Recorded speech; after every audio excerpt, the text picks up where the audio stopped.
প্রচণ্ড প্রতাপে সারা পৃথিবী থরথর করে কাঁপতে, সেই বলরাম নিত্যানন্দ প্রভুর স্বরূপে এমন দয়ার সাগর হয়েছেন যে সেই তৃণ, যিনি গলা কেটেছেন, সেই তৃণকে তিনি মুখে নিয়ে মহাপ্রভুর বাণী প্রচার করছেন এবং সবাইকে বলছেন যে গৌরাঙ্গের নাম নাও।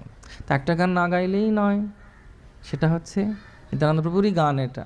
এইভাবে যখন নিত্যানন্দ প্রভু আর হরিদাস ঠাকুর সব জায়গায় প্রচার করতে যাচ্ছেন, গৌরাঙ্গের নাম নিচ্ছেন, চিন্তা করুন নবদ্বীপের কত সৌভাগ্য। সবাই দেখছে গৌরনিতায়ের গৌরাঙ্গ মহাপ্রভুর নাম নিয়ে নিত্যানন্দ প্রভু প্রচার করতে যাচ্ছেন। তো যখন তিনি শুনলেন যে এই জগাই মাধাইকে যদি উদ্ধার করা যায় তাহলে মহাপ্রভুর নাম আরও বাড়বে, মহাপ্রভুর গুণমহিমা এবং নামের প্রভাব অনেক বাড়বে, তখন তিনি এই জগাই মাধাইয়ের কাছে গিয়ে তিনি বলছেন যে তোমরা কৃষ্ণ নাম নাও। তো প্রথম দিন যখন গেছেন এত মদ্যপ্য ছিল যে হরিদাস ঠাকুর ভয়ে পালিয়ে গেছেন। তো সেই রাত্রেবেলা যখন মহাপ্রভু জিজ্ঞেস করতেন, শ্রীবাস অঙ্গনে গৌরাঙ্গ নটরাজ তিনি জিজ্ঞেস করতেন যে আজকে কি হলো, রিপোর্ট দাও, বলো কি কি হয়েছে। তার কারণ হচ্ছে যে একটা লাগে ফল কি, এত তো কষ্ট হচ্ছে, ফল কি হচ্ছে। শিলতমাল কৃষ্ণ গোস্বামী মহারাজ গুরুদেবকে প্রভুপাদ জিজ্ঞেস করেছিলেন, বুক ডিস্ট্রিবিউশন করছো, গাড়িতে গাড়িতে প্রচার হচ্ছে, ফল কি? তখন একবার শিলতমাল কৃষ্ণ গোস্বামী মহারাজ 25 জন যুবককে প্রত্যেকের হাতে গোলাপ দিয়ে তিনি যাদেরকে ভক্ত বানিয়েছিলেন, প্রভুপাদ যখন এসেছেন বলেছেন যাও তোমরা সবাই গিয়ে প্রভুপাদকে একটা করে গোলাপ দিয়ে এস। তখন প্রভুপাদ বলেছিলেন খুব ভালো, আমি খুব খুশি যে অনেক সুন্দর হরিনাম সংকীর্তন হচ্ছে। ঠিক সেরকমভাবেই মহাপ্রভু জিজ্ঞেস করতেন যে কেমন হলো। তখন হরিদাস ঠাকুর খুব ভয় পেয়ে রেগে গিয়ে বলছেন যে আমি বুড়ো মানুষ আর এই নিত্যানন্দ কোথায় কুমিরের উপরে উঠে পড়ছে, হ্যাঁ গঙ্গার মধ্যে ডুব দিয়ে দিচ্ছে, হ্যাঁ পাগল লোকেদের পেছনে লাগছে, ষাঁড়ের উপরে উঠে পড়ে বলছে আমি মহাদেব, যে কী কাণ্ড কী কাণ্ড, আমি তো এর সঙ্গে যেতে পারছি না। আর আমি কি আজকে কী করেছে জানেন? বলে কি করেছেন? বলছে আজকে জগাই মাধাইয়ের কাছে গিয়ে তারা মদ্যপ অবস্থায় ছিল, তাদেরকে গিয়ে বলছে তোরা কৃষ্ণ প্রেম নে, তোরা একবার গৌরাঙ্গ বল, তোরা একবার হরিনাম নে। আর তারা এমন তেড়ে এসেছে যে আমি কোনো মতে প্রাণে বেঁচে ফিরেছি। আর তারপর পেছনে তাকিয়ে দেখে নিত্যানন্দ নেই, তা আগেই চলে গেছে। তো বলছে এইরকম নিত্যানন্দ প্রভু বিভিন্নভাবে এরকম করছেন। তখন মহাপ্রভু শুধু হাসছেন, কারণ মহাপ্রভু জানেন যে নিত্যানন্দ প্রভুর খেয়ে উনি এবং তিনি কেন এসেছেন। তো এমত অবস্থায় দ্বিতীয় দিন যখন নিত্যানন্দ প্রভু স্থির করেছেন যেভাবে হোক জগাই মাধাইকে তিনি উদ্ধার করবেন, তো তখন জগাই মাধাইকে যখন তিনি বলতে গেছেন যে কৃষ্ণ নাম লও জীব আর সব মিছে, পালাইতে পথ নাই যৌ মাছে পিছে, শতবার সুবর্ণ গো কোটি কন্যাদান, তথাপি না হয় কৃষ্ণ নামের সমান, যেই নাম সেই কৃষ্ণ ভজনিষ্ঠা করি, আপনি আপনি শ্রীহরি, নামের সহিত আছেন আপনি শ্রীহরি, শুনো শুনো ওরে ভাই নাম সংকীর্তন, যে নাম শ্রবণে হয় পাপ বিমোচন, হরিনাম কৃষ্ণ নাম বড়ই মধুর, যেই জন ভজে কৃষ্ণ সে বড়। এরকম বলে তিনি প্রচার করছেন আর একবার বলছেন তোরা একবার কৃষ্ণ নাম নেই। এখন নিত্যানন্দ প্রভুর এত করুণা, নিত্যানন্দ প্রভু তখন যখন বলেছেন তখন জগাই করেছে কি না, একটা মৃৎপাত্র ছিল, সেই মৃৎপাত্রের মধ্যে মদ ছিল, যেটাতে পান করে নিত্যানন্দ প্রভুর মাথায় ওটাকে আঘাত করেছে। নিত্যানন্দ প্রভু যখন আঘাত করেছে তখন সবাই ভয় পেয়ে, যারা যারা সঙ্গে গেছিলেন তারা সবাই ফিরে চলে গেছে এবং মহাপ্রভুকে বলার জন্যে। আর নিত্যানন্দ প্রভুর মাথা কেটে গিয়ে সেখান থেকে দরদর করে রক্ত বেরোচ্ছে।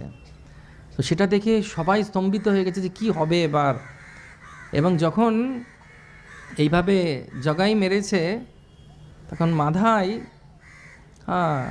ভয় পেয়ে গেছে এবং মাধাই এসে বলছে আর মারিস না, তুই আর মারিস না, ইনি ব্রাহ্মণ বৈষ্ণব, তুই তখনও মারতে আসছে। হ্যাঁ মাধাই মেরেছে জগাই তখন বারণ করেছে যে তুমি আর মেরো না, তুমি শান্ত হও। তখন যখন এটা শুনেছে তখন কিন্তু তবু নিত্যানন্দ প্রভু তখন বলছেন যে একটা খুব সুন্দর গান আছে, এটা গাইছি না, যে মেরেছিস কলসের কানা তাই বলে কি প্রেম দেব না? যে মার খেয়ে প্রেম দেয় এমন দয়াল তো নাই রে। এটা একটা খুব সুন্দর ঘটনা, যেটা বৃন্দাবন দাস ঠাকুর চৈতন্য ভাগবতে বারবার বলছেন যে হ্যাঁ, মহাপ্রভু খুব দয়ালু, কিন্তু মহাপ্রভু কিছু কিছু ব্যাপারে খুব কঠোরও হয়েছেন। কিন্তু নিত্যানন্দ প্রভুর যে করুণা, সেটার কোনো অন্ত নেই। এবং সেই ক্ষেত্রে মহাপ্রভু নিজে নিত্যানন্দ প্রভুকে পরবর্তীকালে যদি সময় পাই আমরা আলোচনা করব। নিত্যানন্দ প্রভুকে মহাপ্রভু বলেছিলেন যে আমার পক্ষে সম্ভব নয় যা তোমার পক্ষে সম্ভব। মহাপ্রভু যাদের যাদের প্রচার করেছেন তারা সব শান্ত, পণ্ডিত, বিদ্বান, বড় বড় সব ব্যক্তিত্ব, প্রতাপরুদ্র মহারাজ, রামানন্দ রায়, সার্বভৌম ভট্টাচার্য, তাদের সঙ্গে মহাপ্রভু ঠিক আছে। কিন্তু এই বাদবাকিদের তো মহাপ্রভু যখন শুনতে পেয়েছেন তিনি চক্রকে আহ্বান করে ওখানে এসেছে, আমার নিতাইকে মেরেছ। তখন নিত্যানন্দ প্রভু বলছেন, আরে মাধাই মেরেছে, কিন্তু জগাই আমাকে বাঁচিয়েছে। এখানে একটা খুব সুন্দর ঘটনা আছে, আপনাদেরকে জানাই, আমার খুব ভালো লাগে। এই যে অনেকে বলে যে হৃদয়ের পরিবর্তন কিভাবে সম্ভব। তো এমতো অবস্থায় যখন শ্রীমান নিত্যানন্দ প্রভুর কৃপায় জগাই মাধাই উদ্ধার হলেন, জগাই মাধাই এই দুই প্রভুকে জিজ্ঞেস করেছিলেন যে আমরা কি করলে আপনারা খুশি হবেন। তো তখন গৌরাঙ্গ মহাপ্রভু নিত্যানন্দ প্রভু বলেছিলেন ওনাদেরকে, তোমরা গঙ্গার ঘাট তৈরি করবে। ওদের প্রচুর অর্থ ছিল, তো অর্থ দিয়ে তোমরা ঘাট তৈরি করবে, যে ঘাটে প্রচুর মানুষ এসে গঙ্গা স্নান করে যতজনেই ঘাটে গিয়ে চরণ স্পর্শ করবে গঙ্গায়, তোমরা তাদের আশীর্বাদ পাবে। তুমি বলেছিলেন সেবা করো, তুমি সেবার মাধ্যমে তোমাদের যত দুঃখ তোমরা দিয়েছো অন্যদের সেটা চলে যাবে। তো এমতো অবস্থায় যখন কিছু মাস পার হয়েছে, আর মাধাই আর জগাই আর মাধাই ওরা শুধু ঘাট তৈরি করছে, গঙ্গার ঘাট। এখনও মাধাই ঘাট আছে এই মায়াপুর নবদ্বীপে। চৈতন্য মহাপ্রভু জন্মস্থান থেকে একটু এগিয়ে গেলেই বাঁদিকে খুব সুন্দর মাধাই ঘাট আছে। তো মাধাই ওখানে বসে থাকতেন আর সবার কাছ থেকে ক্ষমা চাইতেন। তো একদিন পূর্বাশ্রমে, মানে আগে ভক্ত হবার আগে, মাধাই আর জগাই মিলে একজনের পরিবারকে ধ্বংস করে দিয়েছিল। তো তার পুত্র সেদিন স্নান করতে এসে মাধাইকে দেখছে জপ করছে। তখন সে এত রেগে গেছে, তার পরিবারের কথা চিন্তা করে সে একটা পাথর নিয়ে মাধাইকে ছুঁড়ে মেরেছে, এবং মাধাইয়ের মাথায় লেগে মাথা পুরো ফেটে গেছে এবং খুব জোরে আঘাত পেয়েছে।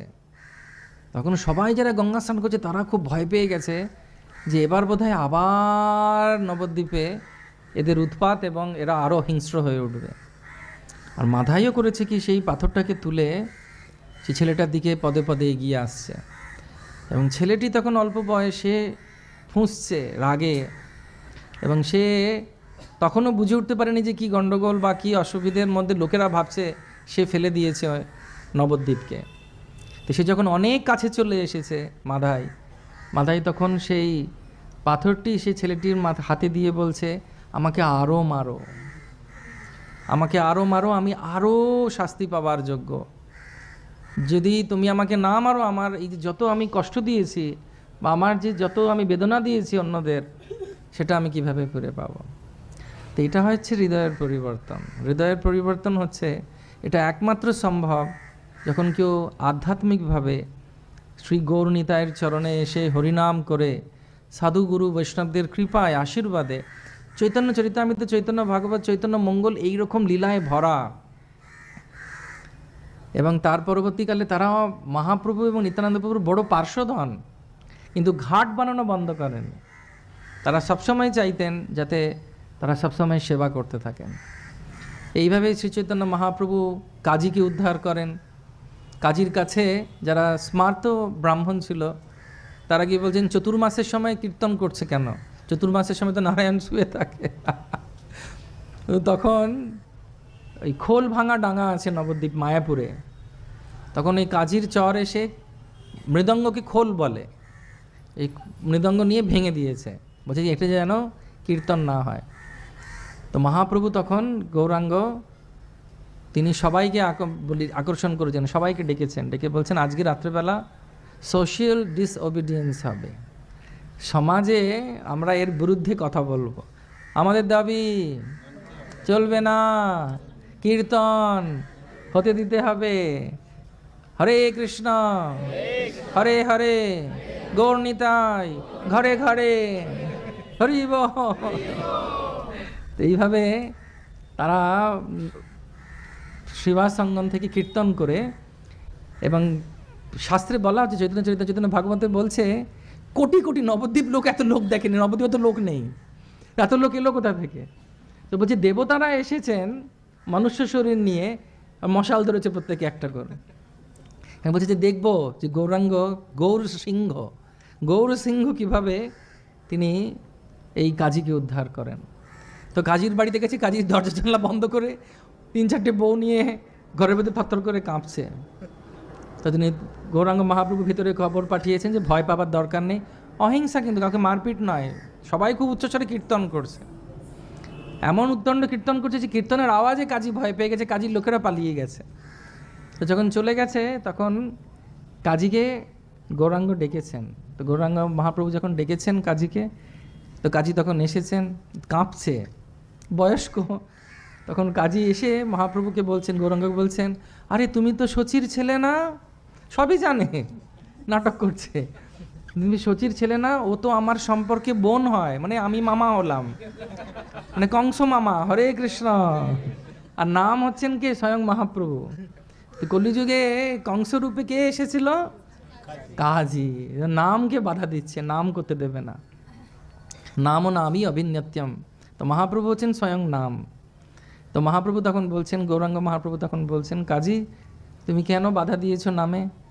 বলছে না না, আমি বুঝতে পেরে গেছি কাল রাতেই খোল ভাঙার পর, আমি রাতে যখন শুয়েছিলাম হঠাৎ রাতে স্বপ্ন দেখছি একটা অর্ধেক মানুষ অর্ধেক সিংহ আমার বুকের উপরে উঠে আমাকে ছিঁড়ে খাচ্ছে।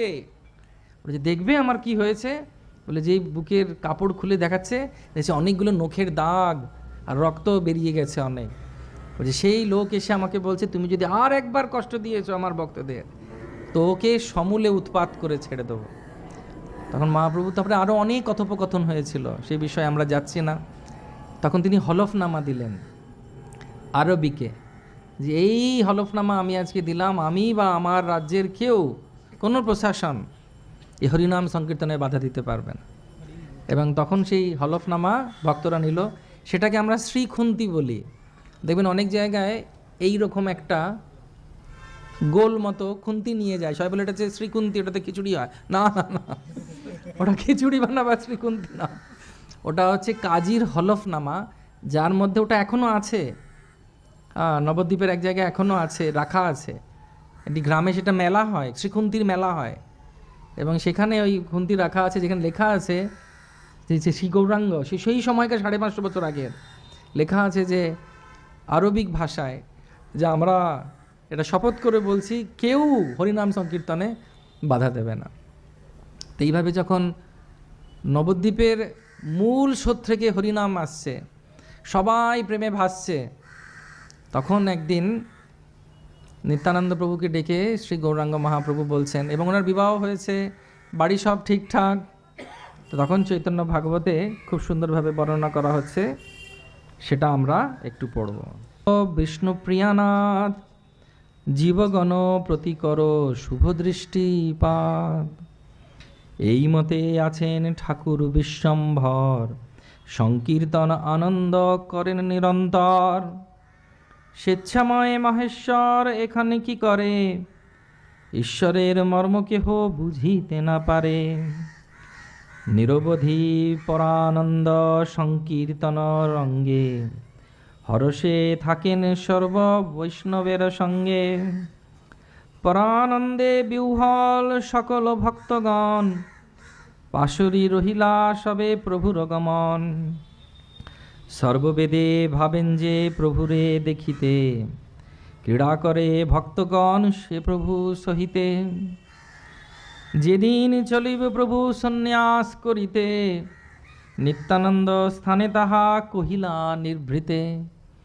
নির্ভীতে যখন মহাপ্রভু নৃত্য করছেন, কীর্তন করছেন, হরিনাম সংকীর্তন হয়েছেন, সব ভক্তদের সঙ্গে রয়েছেন।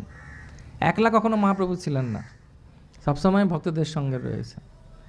তা একদিন তিনি তখন বলছেন যে শাস্ত্রে তো আছে, বেদেরও প্রতিজ্ঞা রাখিবার তরে রুক্মবর্ণ বিপ্রসূত মহাপ্রভু নামে নদিয়া মাতায় সঙ্গে ভাই অবধূত।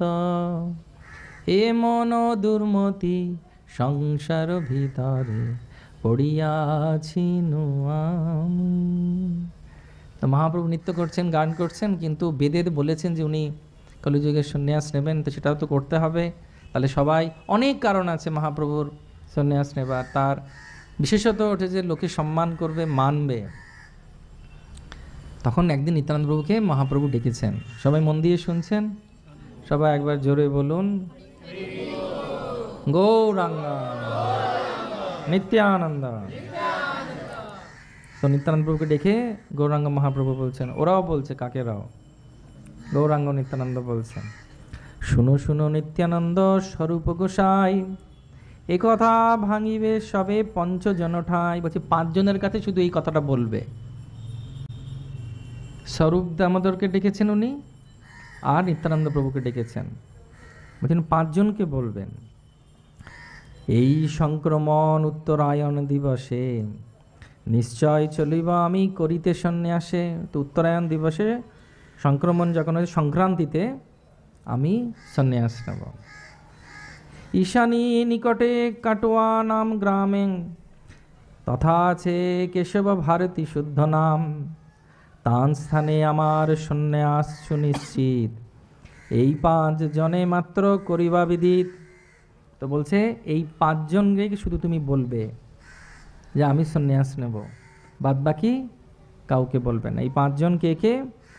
আমার জননী গদাধর ব্রহ্মানন্দ, চন্দ্রশেখর আচার্য, অপর মুকুন্দ। যে মুকুন্দ, চন্দ্রশেখর আচার্য, আমার জননী মানে কে? শচীদেবী এবং ব্রহ্মানন্দ। তো অনেক সময় অনেক জায়গায় যেরকম মানে জানা যায় যে শচীদেবী জানতেন না, শচীদেবী জানতেন, কিন্তু গৌরের মায়ার বশে তিনি সব ভুলে গেছিলেন। তুমি ভুলে গেছিলেন, তিনি বলছেন এদেরকে তুমি জানাবে। এই কথা নিত্যানন্দ স্বরূপের স্থানে কহিলেন, প্রভু ইহা কেহ নাহি জানে, 5 জন স্থানে মাত্র এসব কথন, কহিলেন নিত্যানন্দ প্রভুর গমন।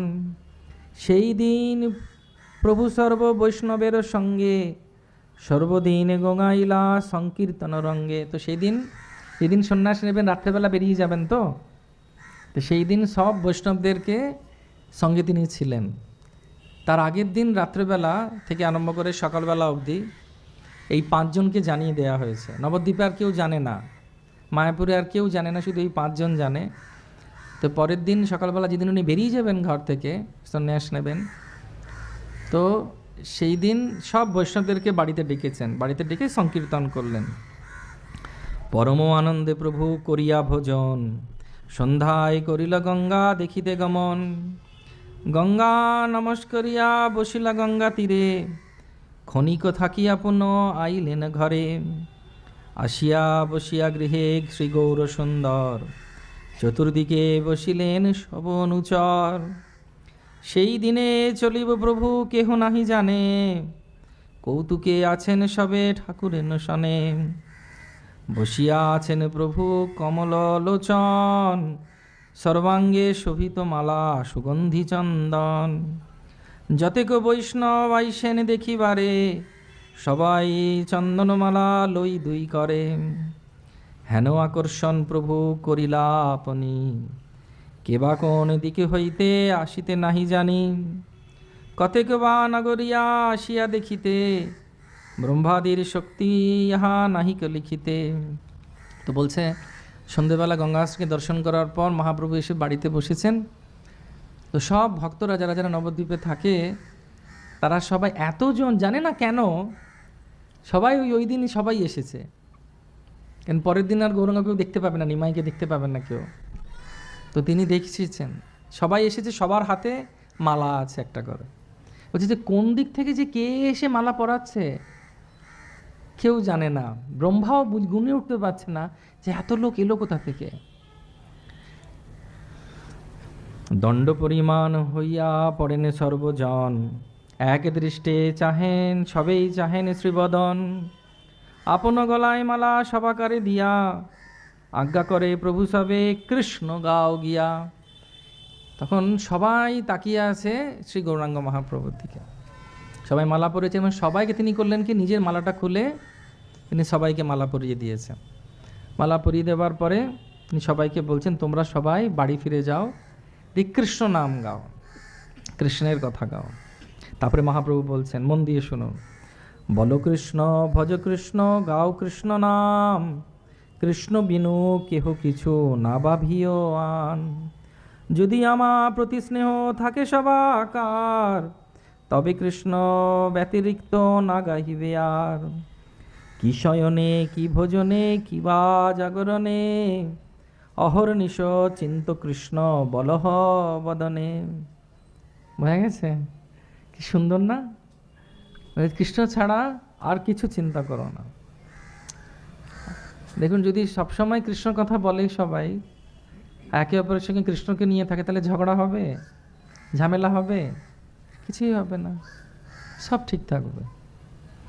কিন্তু কৃষ্ণ কথা ছাড়া আমরা এপাশ ওপাশ কথা বেশি বলি বলে, কার কার এরকম অভিজ্ঞতা আছে, কিছু কথা বলে ফেলেছেন, পরে খুব পশ্চাতাপ হয়েছে, না বললেই হতো? আছে না এরকম অভিজ্ঞতা? যেন কথা কম বলা উচিত, যতটুকু দরকার ততটুকু। আর কি রকম কথা বলা উচিত? কৃষ্ণ কথা বলা উচিত। এই মতো শুভদৃষ্টি করি সবাকারে, উপদেশ কহি সবে বলে যাও ঘরে। এই মতো কত যায় কত বা আইসে, কেহ কারে নাচিনি আনন্দেতে ভাসে। বোঝা গেছে? কতজনকে বলছেন তুমি যাও, আবার এক গাদা ভক্ত চলে এসেছে। আবার তাদেরকে বলছেন ঠিক আছে, আবার জ্ঞান দিলেন, দিয়ে বললেন এবার যাও, আবার কয়েকজন চলে এসেছে। এইভাবে হতে থাকছে। এবার একটা ঘটনা হয়েছে, সবাই শুনুন। পূর্ণ হইল শিববিগ্রহ চন্দনমালায়, চন্দ্রে বা কতক শোভা কহনে না যায়। বলছে আর যত অনেক মালা ঠাকুরের, মানে ওনার যে বিগ্রহ, মহাপ্রভুর বাড়িতে যে বিগ্রহ, হ্যাঁ, সেখানে ভরে গেছে মালা। চাঁদ কত আর শোভা দেবে, চাঁদের থেকে বেশি শোভা দিচ্ছে গৌরাঙ্গ মহাপ্রভু এবং ওনার ওখানে যারা উপস্থিত তারা সবাই। ঠিক আছে? প্রসাদ পাইয়া সবে হর্ষিত হইয়া, উচ্চ হরি ধ্বনি করেন যায় না করিয়া। এক লাউ হাতে করি সুকৃতি শ্রীধর, হেন এ সময় আসি হইলা গোচর। লাউ ভেট দেখি হাসে গৌর সুন্দরে, কোথা পাইলা প্রভু জিজ্ঞাসে তাহারে। নিজ মনে জানে প্রভু কালি চলিলাং, এই লাউ ভোজনে করিতে নারিলাং। শ্রীধরের পদার্থ কি হইবে অন্যথা, এই লাউ ভোজনে আজি করিব সর্বথা। এতক চিন্তিয়া ভক্ত বৎসল রাখিতে, জননীরে বলিলেন রন্ধন করিতে। দেখুন মহাপ্রভু কত প্রেমের ঠাকুর। শ্রীবাস ঠাকুর মানে শ্রীধর হচ্ছেন মহাপ্রভুর একজন বিশেষ ভক্ত, এবং শ্রীধরের পেছনে লাগতেন মহাপ্রভু। উনি এত বড় ভক্ত ছিলেন, গঙ্গা পুজো করতেন আর বৈষ্ণব ছিলেন। আর উনি কি বিক্রি করতেন? লাউ, কলা, কলার খোসা, কলার মোচা, থোড়, কলা পাতা। আর সেই সময় আজ থেকে 550 বছর আগে সবার বাড়িতেই কলা গাছ ছিল। তার মানে বুঝতে পারছেন ব্যবসাটা কেমন চলতো। কিন্তু গৌরাঙ্গ করতেন কি, এনার কাছে গিয়ে একটা মোচা নিয়ে বলছেন 5 পয়সা দাও, 5 পয়সা কেন দেবো, 2 পয়সা। এইভাবে উনি ঝগড়া করতেন। এবং তিনি মজা করে বলতেন, কার উপরে মজা করে বলতেন? শ্রীধরকে বলতেন, তোমার ঘরে তো চারিদিকে চাঁদের আলো, মানে ছাদই নেই, যে তোমার ঘরে তো সবসময় চাঁদের আলো ভরে থাকে।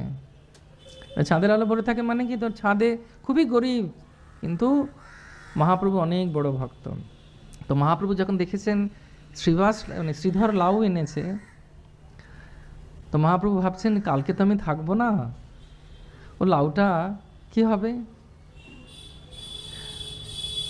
কে খাবে, ও যদি আমার জন্য তো এনেছে।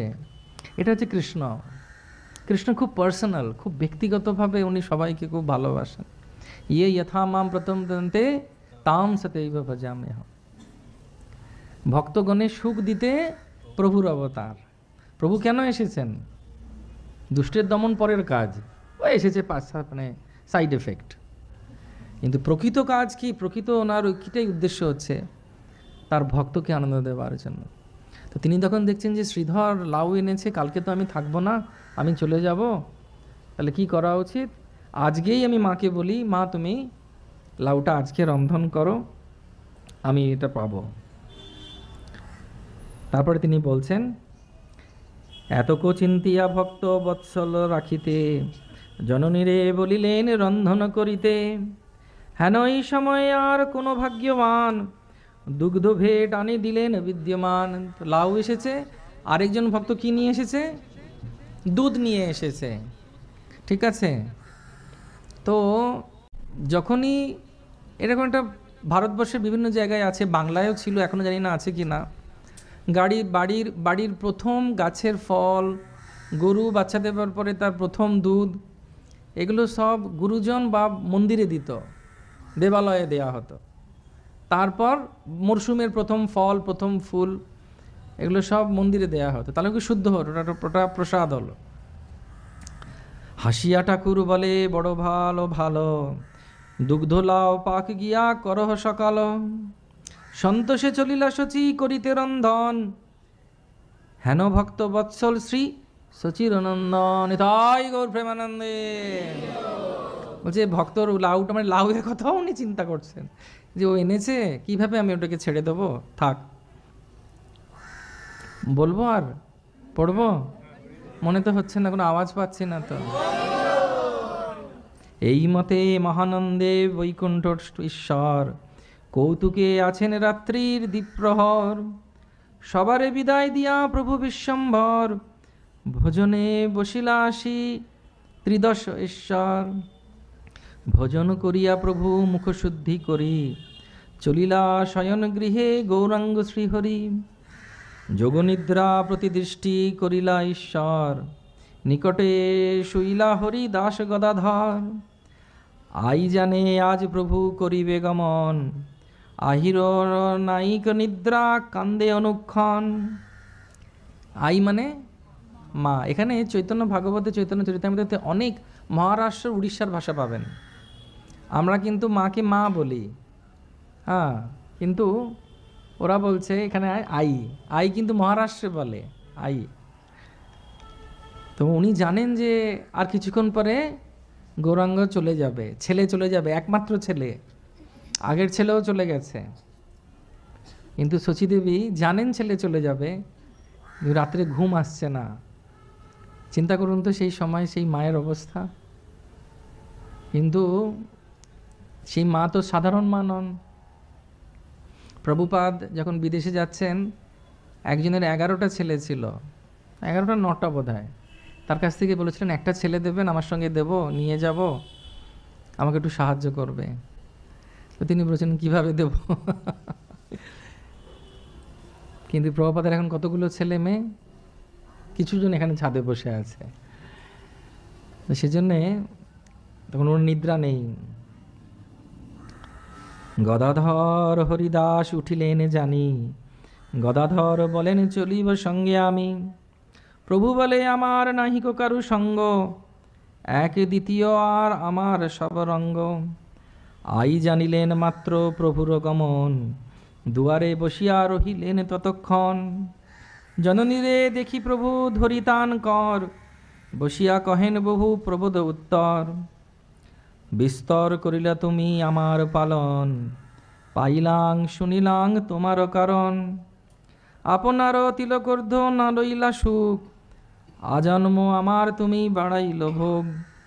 দণ্ডে দণ্ডে যত স্নেহ করিলা আমারে, আমি কোটি কোটি কল্পে নারীব শোধিবারে। তোমার প্রসাদে সে তাহার প্রতিকার, আমি পুনঃ জন্ম জন্ম ঋণী সে তোমার। মাকে বলছেন মহাপ্রভু, তোমার কথা কি বলবো, তুমি তো নিজের জন্য কিছু চিন্তা করনি। ততদিনে কিন্তু পিত্তরি মানে ওনার প্রতিবিয়োগ হয়েছে। মহাপ্রভু গয়ায় গিয়ে সব কিছু আমরা আগের দিন শুনেছি। শুনো মাতা, ঈশ্বরের অধীন সংসার, স্বতন্ত্র হইতে শক্তি নাহিক কাহার। এইভাবে নিত্যানন্দ প্রভু, গদাধর পণ্ডিত, অনন্ত আচার্য, কি বলে আচার্যদেব, চন্দ্রশেখর আচার্য, এনাদের সবাইকে নিয়ে মহাপ্রভু সেই রাতে তিনি মাকে বোঝালেন। মা পাথরের মতো বসে রইলেন এবং বিষ্ণু মায়ায়, বিষ্ণুরও মায়া আছে, যে মায়াতে যশোদা দেখছে কৃষ্ণের মুখে পুরো ব্রহ্মাণ্ড, কিন্তু তার বড় মুহূর্তে বলছে যে জি একে বেঁধে রাখ, বদমাইশি করছে। তার কারণ হচ্ছে ভগবান চান না যে তার যে বাৎসল্য রসের সঙ্গে অন্য কোনো সম্ভ্রম মিশে যায়। সেই জন্য দেবকী যেহেতু জেনেছিলেন যিনি কে, চতুর্ভুজ রূপে এসেছিলেন, সেই জন্য তিনি বৃন্দাবনে চলে গেলেন। এবং যশোদা কিছুতেই মানতে চায় না। যখন দামবন্ধন লীলায় বলরাম এসে বলছেন যে এ হচ্ছে অনন্ত ব্রহ্মাণ্ডের সৃষ্টিকর্তা, তখন বলছে যে দুধ না পেলে কাঁদে, চৌকাঠ পার হতে গেলে 3 বার পড়ে যায়, বেড়াল ডাকলে চিৎকার করে কেঁদে ওঠে, আমি না থাকলে আমাকে খোঁজে, সে অনন্ত ব্রহ্মাণ্ডের দেবতা, দেবতাদের দেবতা, তুই কে? বলছে আমি হচ্ছি তার প্রথম প্রকাশ, অনন্ত শেষ। বলছে যাবি না, তোকেও বাঁধবো। তখন বলদেব পালিয়ে গেছে। তার কারণ আছে এই যে বাৎসল্য প্রেম, এই বাৎসল্য প্রেমের রস অন্যান্য কোনো রসের সঙ্গে ওটাকে রসাভাস হয়ে যাবে। সেই জন্য বিষ্ণু মায়াতে ভগবান বলছেন দৈবী হৈষ্যা গুণময়ী মম মায়া দুরত্তয়া মামেব যে প্রপদ্যন্তে মায়া মেতাম তরন্তিতে। তো তিনি এই মায়ার প্রভাবে শচীদেবীকে নিথর করে দিয়েছেন। তো বাংলায় তো অনেক ছোট থেকে আমরা শুনেছি যে যখন তিনি রাত্রেবেলা ওখানে গেছেন, তো খুব সুন্দর বর্ণনা আছে। এই বর্ণনার পুরো বলতে গেলে পুরো আজকে সারা রাত লাগবে। সবাই রাতে থাকবেন? উৎসাহ কম নেই দেখছি। তো দেখা যাক, আমাদের একটা ইচ্ছে আছে, আমার ব্যক্তিগতভাবে খুব ইচ্ছে আছে, গঙ্গা তটে কোনো স্থানে আমরা 7 দিনের গৌর কথা, নিত্যানন্দর কথা করব।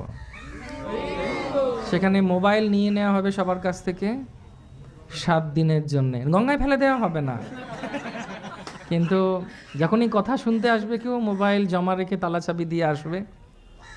সকালে 3 ঘন্টা, রাতে 3 ঘন্টা, শুধু গৌর কথা, নিত্যানন্দ কথা। সবাই রাজি? সবাই আজকে থেকে প্রার্থনা করুন যেটা সেটা হয়, কারণ এর থেকে বড় আশীর্বাদ আর কিছু নেই। এই গঙ্গা তটে যদি আমরা গৌর কথা শুনি, চারিদিকে একটু যদি ধুনো জলে ভালো হয়, তো ধূপ ধুনো জ্বললো, সব কিছু হলো, আর আমাদের কীর্তন হলো, ভজন হলো, আর শুধু শুনবো ভক্ত কথা, কৃষ্ণ কথা, গৌরাঙ্গ মহাপ্রভুর লীলা। এর থেকে মানব জীবনের আর কি আশীর্বাদ হতে পারে বলুন? প্রভুপাদ এই জন্যই ইস্কন তৈরি করেছেন। যত ম্যানেজমেন্ট সব চলছে জানেন একটা কারণের জন্যে, যাতে হরিকথা চলতে থাকে। কেন হরিকথা যদি চলতে থাকে তাহলে সব ঠিক চলবে, সব ঠিক চলবে। কিন্তু ওই কথা যদি আমরা না শ্রবণ করি, না পড়ি বা শুনি, চলবে না। এবং দেখুন আমাদের উপরে কত আশীর্বাদ, আমাদের এর প্রতি লিপ্সা আছে, টেস্ট আছে। তাহলে কিন্তু আপনারা বসে থাকতে পারতেন না। এটা আমাদের যারা আমাদের পূর্বতন, আমাদের পিতা মাতা দাদা ঠাকুরদা, সবার মধ্যে এই আশীর্বাদ রয়েছে গৌরনিতায়ের, কৃষ্ণের। ভারতবর্ষের সবার, মহাপ্রভু বলছেন ভারত ভূমিতে হইল মনুষ্য জন্ম, যার জন্ম সার্থক করি করো পর উপকার। তো এইভাবে যখন আমরা বুঝবো এই গৌর কথার কত মাহাত্ম্য, তখন মনে হবে যে না আরও শুনি। তো যাই হোক, তো সেই রাতের ভেতরে গৌরাঙ্গ মহাপ্রভু তিনি কাটোয়ায় পৌঁছালেন। আমি একটু ফাস্ট ফরওয়ার্ড করছি এখন। তো কাটোয়ায় যখন পৌঁছালেন, কাটোয়ায় গিয়ে কেশব ভারতী মহারাজ, তাকে গিয়ে তিনি বললেন আমি সন্ন্যাস নেব। এবং আমাকে কালকে রাত্রেবেলা কৃষ্ণ স্বপ্ন দিয়ে একটা মন্ত্র দিয়েছেন। দেখুন তো এই মন্ত্রটা কি, মানে নিজেই তিনি কৃষ্ণ, তিনি গুরুকে দিচ্ছেন সেই মন্ত্র, যে মন্ত্রটা তিনি তার কাছ থেকে আবার পেতে চান। তো তখন তিনি গোপাল মন্ত্র দিয়েছেন। গোপাল মন্ত্র দেওয়ার পর তিনি বলছেন এই মন্ত্রটা কেমন হবে। তখন কেশব ভারতী তো মহাপ্রভুর রূপ দেখে, আর তার সেই বড় বড় চুল, কেশরাশি, কুঞ্চিত কেশরাশি, টিকালো নাক, সুন্দর তিলক, আজানুলম্বিত ভুজ, গৌর বর্ণ, অলঙ্কার আছে। সেখানে খুব সুন্দর বর্ণনা আছে, একটা ছবি আছে যে মহাপ্রভুকে তখন তিনি বলেছেন ক্ষৌর কার্য, সকাল হয়ে আসছে, মধু নাপিতকে ডাকা হয়েছে। তো মধু নাপিতকে ডেকেছেন, মধু নাপিত আর ওখানে যারা যারা মহাপ্রভুর পার্শ্বদবৃন্দ ছিলেন তারা সব হাহাকার করছেন, হাহাকার করছেন। আর নবদ্বীপে খবর পৌঁছে গেছে যে, কারণ কৃষ্ণকে যেরকম দেখতে আসতো রোজ সকালবেলা ব্রজবাসীরা, এরকম গৌরাঙ্গকেও দেখতে আসতো যে গৌরাঙ্গ কেমন আছে।